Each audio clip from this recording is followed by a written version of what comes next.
Initially, I didn't know anything about Africa or Gambia, other than it was third world. You know, you go to the fish markets in Tanda and they're bringing fish off the boat in buckets on their heads and they're running up and down the beach. You go to turntables, it's all going, people are going every which way.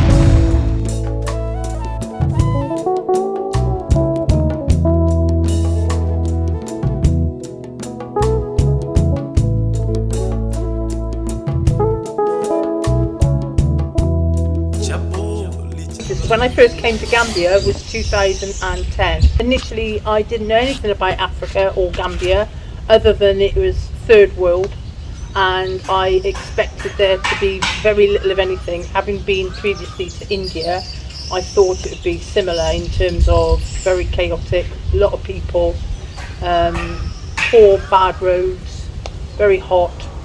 So all times previously that I've been going on holiday, which would be every year, twice a year sometimes, it had always ever been to Europe, and Gambia had never ever come up on the radar.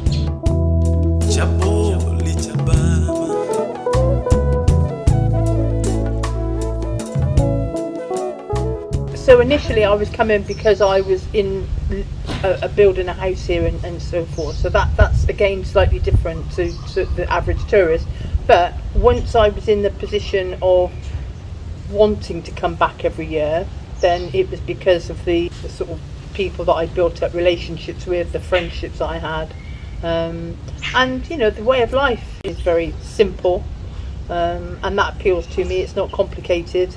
In some ways it's not complicated, but day-to-day living is very easy going. Lovely weather, nice food, nice beaches. So yeah, that's, you know.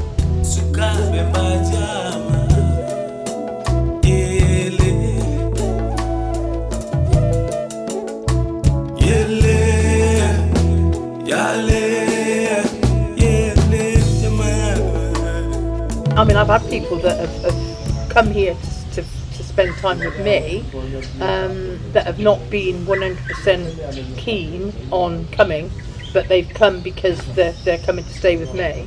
And so initially I've just said to them, come for a week and, you know, we'll just see how you get on, really. And then as soon as they're here, they're sold on the environment, the people. I mean, people have likened Gambia to Marmite in terms of, you know, you love it or hate it. And I've seen T-shirts with that on. You know, do you know what Marmite is? Yes, Marmite is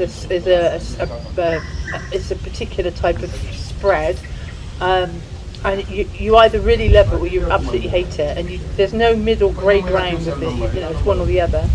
And for some people, I guess people think Gambia's like that. I'm not sure, to be honest with you, but you know, you've got to come and see the country and sort of just observe it for what it is, which is, you know, a different way of life, a completely different way of life. You know, you go to the fish markets in Tanda, you're not going to get that in the UK, because that's African. They're bringing fish off the boat in buckets on their heads and they're running up and down the beach. I mean, you just, you know, it's unbelievable, and I just sit there and watch it and I'm just fascinated by it all. And even the markets, you know, you go and you walk through the markets, tiny little alleyways of things, market stalls on both sides. Somehow, in all of that chaos, people seem to either buy or sell what they want. I don't know how they do it, because to me, I'm like, what is going on here? But everybody seems to do and get what they want.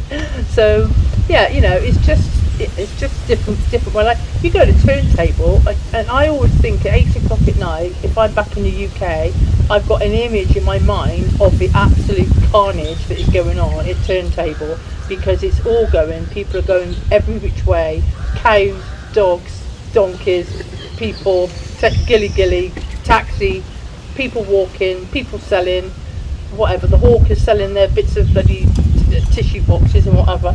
It's all happening, and you think, yeah, but you know, that's turntable, and that's what it is. So yeah, it's different, because that ain't what it happens in my town in the UK. But I'm not in the UK, so you know.